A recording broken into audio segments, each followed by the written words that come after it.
get real-time Secretary of State data. So we offer real-time, as in whatever reflects on the Secretary of State, we are going to have it for you. We can even get screenshots. So that data will be there available as screenshots, documents where it's available, officers where it's available. We're going to get all the data that you can get from the Secretary of State. We can get it. We have integrations into all 51 states. And when a business registers, when they start, they have to register their business. And the Secretary of State tracks things, especially, this is what most people want, is things like the status, like is the business in good standing? And this is to help them assess risk. The big things they're looking for are fraud. Is this business real or is it not real? We went through and we did a research project where we wanted to find all the different statuses that exist with the Secretary of State. We found 402 different statuses in all 50 states. This is kind of a big deal. Let's say that you, as the savvy commercial underwriter you are underwriting a business for a commercial loan, and you see the status come back from the Secretary of State as suspended. What does that mean? Is that a concern? Should you hold off on this loan when everything else looks great? Well, we're going to talk about this more in this video. So it's really important that you understand the different statuses that each Secretary of State provides and what they mean. Today, we're going to walk through the statuses specific to a certain state.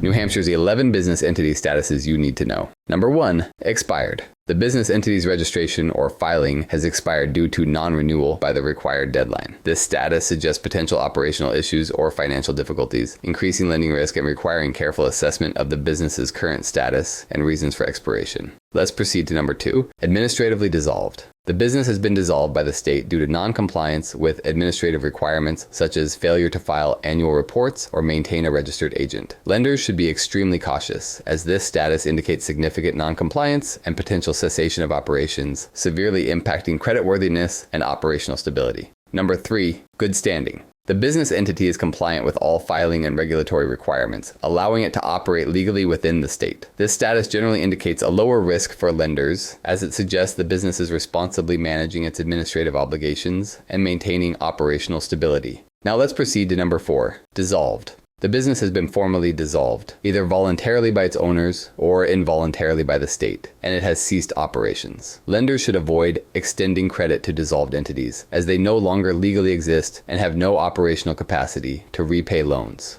Number 5, not in good standing. The business is not compliant with state requirements, which may include filing failures, unpaid fees, or other regulatory noncompliances. This status raises red flags for lenders, indicating potential financial or operational issues that could impact the business's ability to meet loan obligations. Let's proceed to number 6, active. The business is registered with the state, has met all necessary compliance requirements, and is authorized to conduct business. While this status is generally positive for lenders, it should be considered alongside other financial and operational factors to fully assess creditworthiness and stability. Number 7, withdrawn. The entity has formally withdrawn its business registration in New Hampshire, typically done by foreign entities that decide to cease operations in the state. Lenders should be wary of extending credit to withdrawn entities in New Hampshire, as they no longer have legal authorization to operate in the state. Let's proceed to number 8, admin, suspension. The business's operations have been temporarily suspended by the state due to non-compliance with regulatory or filing requirements. This status indicates significant compliance issues, potentially affecting the business's operational stability and ability to generate revenue, thus increasing lending risk.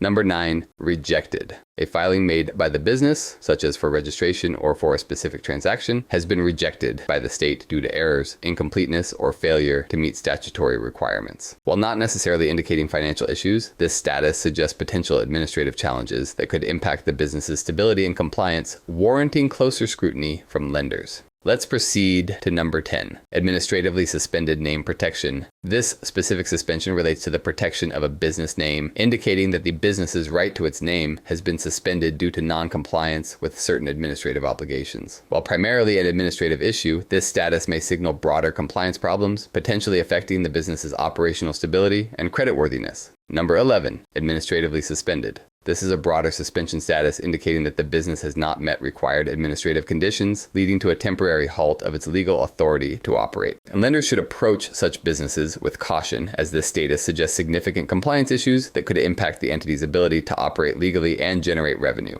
All right, let's look at an example if we wanted to do something like this and kind of how Cobalt Intelligence can help you with this. This right here is an example using this API. Now, Cobalt Intelligence is an API first, where the idea is that you can get get all this data via API and get it right integrated right into your system. Let's say you search for this business 109 Franklin RC in California. So we're gonna hit send, and this is what we get back. Now, the status is suspended FTB, and this right here, specifically for California, is the Franchise Tax Board, which means it's delinquent with its taxes in California. Not enough to be terminated, but enough to put it in suspension. So this is somewhat of a risk here. Now, this could be hard to go through because, like we said, there's 402 different statuses out there. So what you can do is use this normalized status, where we go through and interpret these things, and we mark it as inactive. And we're gonna put those as two different options. It's either going to be active or it's going to be inactive. And so then you can programmatically, as you integrate this into your API and as this is processing through your software, you're going to get a feedback that says, hey, this business is active or inactive and may prompt further note. So it can kind of take it down certain paths. Now, if I was building this, I would use that as, like I said, a programmatic decision maker and put it in the, oh, this needs questioning right here. If it's inactive, I'm going to automatically put this in stipulations where someone's going to have to go and follow up further. And then you can display this string of suspended FTB, and then your underwriters could go through and check it and say, okay, this is something we need to dig further into, and this, or maybe not, or maybe we just decline the file altogether. I hope this has been helpful for you to see how these different statuses in the state can really vary and how it can be different for you and impact your business. I invite you to try the Secretary of State API. We have a free trial that it comes with, so you can go ahead and try it out. We also offer paid pilots, so you can try out a big number of searches and see really if the data is something that can be helpful for you. I'm Jordan Hansen. If this has been helpful at all, hit that like and subscribe button. We will help you out with what you're trying to do. Thank you.